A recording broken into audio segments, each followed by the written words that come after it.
So you've made your body butter, but you've come into a few bumps in the road. Either it's really, really greasy and you don't like the way it feels on your skin, it's very grainy and it didn't come out smooth and silky like you thought, or it's melting and separating and that's not what it looked like when you first made it. Either way, these are a lot of issues that a lot of people have when it comes to making body butter. And in today's video, I'm going to share with you how you can troubleshoot these issues to make your body butter the right texture, consistency every single time. Hi, my name is Nicole, and I help skincare business owners and DIYers craft their formulas and develop fragrances. If that's something that you're interested in, then definitely hit the subscribe button and the notification bell so you don't miss out on any more videos like this one. Now, in my last video, I shared with you step by step fully how to make body butter, the right texture, the right consistency to really get everything right when it comes to your body butter. But what I didn't talk about is some of the issues that come up during those processes as you are making the body butter that will really help to make the body butter come out right every single time, and so you can negate the issues that I have discussed a little bit earlier. Now, this video is going to really help you to get past any of those bumps in the road that you have come across when making your body butter. Now, the first one I want to talk about is graininess. Now, when it comes to graininess in your body butter, why does this happen? So when it comes to your body butter, it gets really grainy if it's not melted and cooled down properly. So a lot of times what can happen is that you are melting down your body butter and you don't allow for everything to melt into one cohesive oil. As I showed in the last video, you want everything to melt down properly. You want it to be one cohesive oil. There shouldn't be anything that is left behind. That's why I wanted you to melt down the beeswax first so that you can get it melted down completely, and then add in the other ingredients to melt down all together. This allows for you to have one cohesive oil and for it to cool down properly.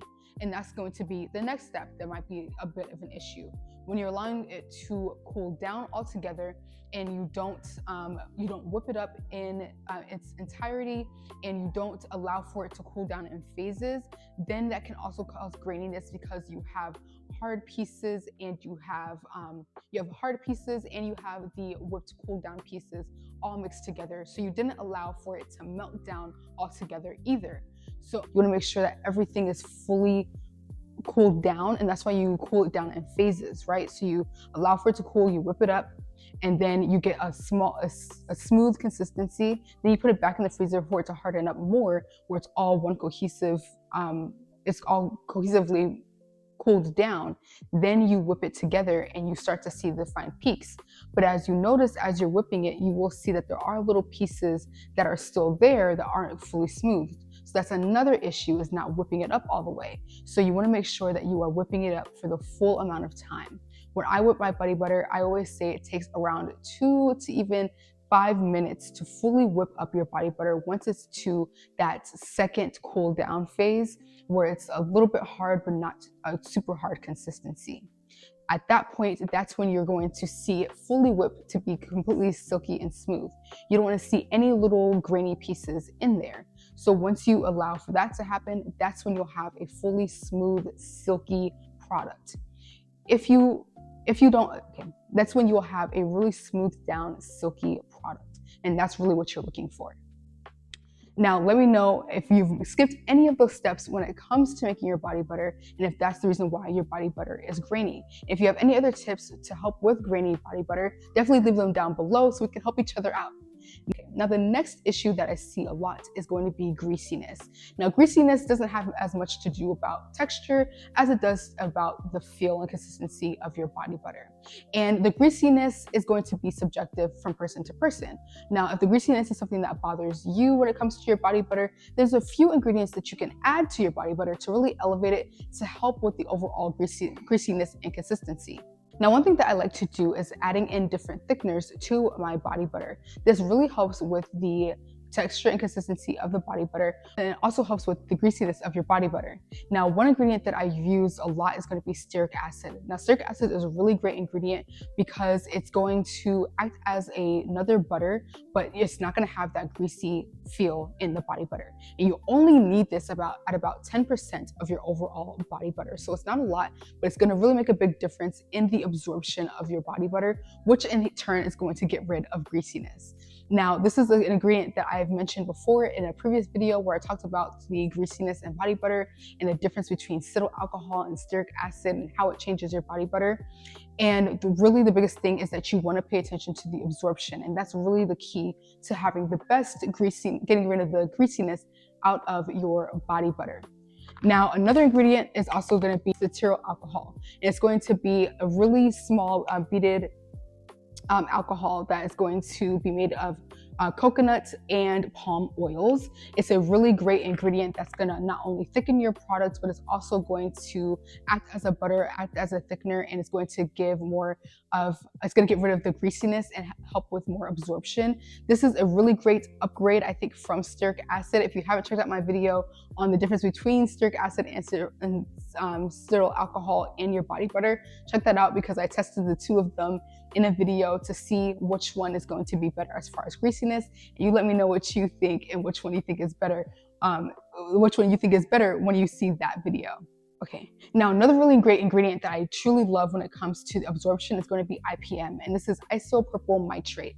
This is a really great ingredient that acts as an alcohol that's going to dry down the oils and butters and absorb into your skin a lot better. This is another really great ingredient that's going to help absorb the butters and oils into your skin and helps with dry down.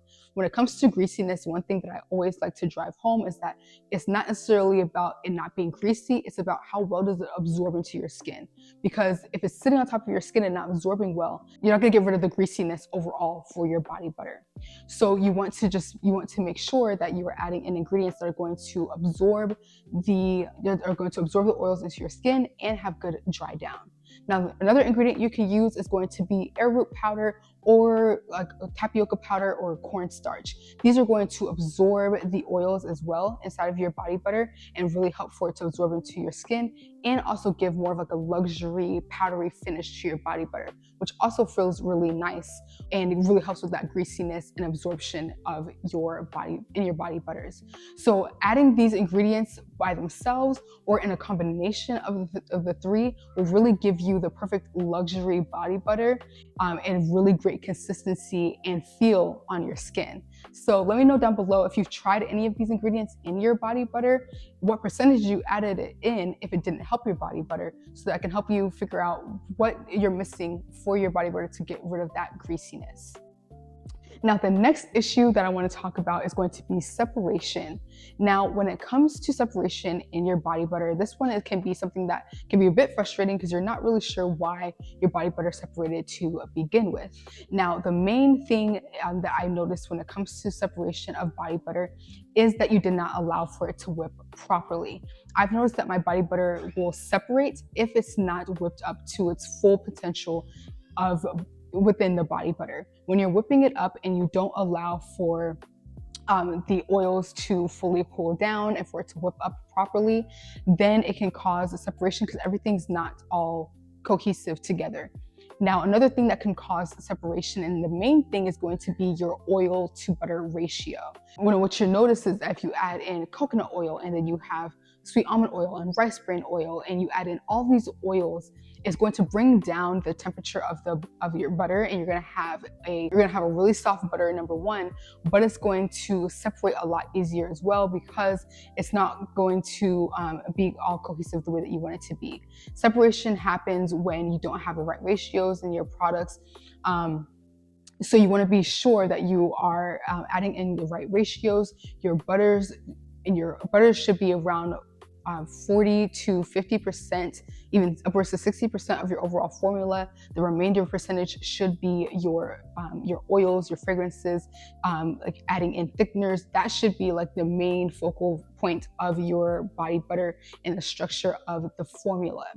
Now, when it comes to separation as well, it could be the whipping process. If you whip the butters too long, you can break that connection as well. So as you're whipping it, and if you're whipping it too long, that can cause the oils to separate. I've had that happen before, and you think that you have to over whip because it's a big batch. So you just want to be careful with how much you're whipping the body butter as well, because that can cause separation. When it comes to separation, this can be something that doesn't happen very frequently. The main issue when it comes to separation is if your ratios are off of your body butter. So you just want to take a look at your ratios. Comment down below, let me know what is your ratio of butters to oils that you have, and maybe we can kind of bring down the butter ratio. Maybe we can add in a thickener and a stabilizer to your body butter to really help make it one cohesive product so that it all whips together nicely. When it comes to body butter, is making sure that you are working in percentages. Now, when I first started making my body butter, as I mentioned in my last video, I just had a few ingredients. I was kind of just throwing everything together, and I didn't really have a full, formula or recipe when it came to my body butter.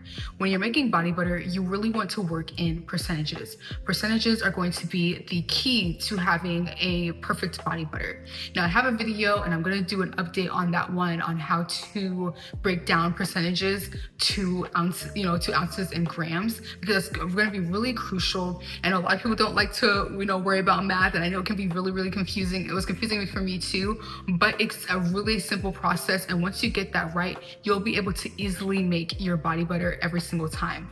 But one thing that can really cause your issues is having the wrong ratios. So if you know exactly what percentage, if you know you have 40% of shea butter, if you have 20% of cocoa butter, if you have 2% of vitamin E, or whatever the case is, if you know exactly what your percentages are in your body butter, that can really help to track down what issues you're having, why your body butter is grainy, why it's greasy, because greasiness can also fall into issues with the ratio of the butters that you are using. So knowing your exact percentage and knowing the exact ratio of the ingredients that you have can really help to make a big difference and really help you to nail down whatever issue that you may have, so that you can get your body butter to be the correct texture every time. Now, especially if you are selling this product, or if you're just giving it to your family and friends, you want something that's going to be the same every single time you open the jar. Every single time you make it, it's the same body butter. So having the percentages is going to be really important. Doing it just based off of cups, or just doing it just off of brain memory, isn't going to get you the right consistency every single time, and you can't really see what issues you're having and why your formula is a certain way, because you don't know exactly how much of each ingredient you are using from a percentage basis. So I will be dropping a new video on breaking down the percentages of your butters, and how to calculate what the ounces and grams will be based off of the percentage, so that you can really be able to know the percentages and fully make a full formula based off of percentages, so you can get it right every single time. Because I think that that's the most important and crucial step in any body butter or any skincare formula that you're going to make. Now, these are really important issues that I've had and a lot of people have had when it comes to body butter, but if there's an issue that I didn't touch on in this video that you would like for me to discuss, definitely comment that down below so we can start discussing that in the comment section as well. And if you haven't seen my last video on the process of making body butter, that can also be another issue as well. So definitely watch that video so you can see the full process to make sure that you're making the body butter and you're seeing what the process looks like from start to finish. And I'll catch you in the next one.